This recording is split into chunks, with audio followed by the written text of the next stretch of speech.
আপনার নাম বলুন। মো না হচ্ছে দীপু ঘোষাল। মু বারিপদারু আসছি। আসিকেন এটি দেখিলি দীঘা মন্দির সব কারুকার্য দেখিলি, বহুত ভাল হয়েছি, কিছু খারাপ নাই। ভগবান চাইলে বলি এখানে মন্দির হয়ে পারছি, এটি মন্দির হয়ে পারছি। তো ভগবান ন চাইলে কেবে কিছু কোটি কিছু বি কাম হয়ে পারিবনি। তো পুরী মন্দির বলে দুনিয়ার আর কৌশি দ্বিতীয় মন্দির হয়ে পারিব নাই।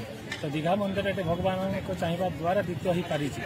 তো এথিরে বি বহুত এটি ভগবান পূজা পাচ্ছেন, সেটি ভগবান পূজা পাচ্ছেন, কিছু অসুবিধা যে কৌଛନ୍ତି যে ভগবান को नहीं वितर्क कर वितर्क करवा भूल। भगवान सब जगह पूजा पाते, आम भक्त, आम जेटी हेल्ले भी दर्शन करवा। তো ভোগের দোকান দিয়েছেন, মূলত কি কি পাওয়া যাচ্ছে? এখানে ডাল আসছে, তার মধ্যে থাকছে পেড়া থাকছে, গজা থাকছে, কাজু বরফি, লাড্ডু মানে দরবেশ যেটা। এখনো পর্যন্ত চাহিদা কেমন? চাহিদা সবাই ওই সেই পুরীর খাজা চাইছে, যারা খাজা চাইছে তারা খাজা পাচ্ছে না। ওই হয়তো কেউ পুজোতে যাচ্ছে, কেউ 50 টাকা নিচ্ছে, কেউ 100 টাকা নিচ্ছে, আবার কেউ পালিয়েও যাচ্ছে, নিচ্ছে না বলে খাজা নেই বলে। খাজা চালু হয়নি, এখানে এখনো খাজা চালু করতে দেয়নি, বলছে পেড়াটা চালু করবে। বিক্রি বাট্টা বেড়েছে, একটু বেড়েছে। ওই সাধারণ দিনে 5-7 হাজার, আর শনি রবিবার 12,000 13,000।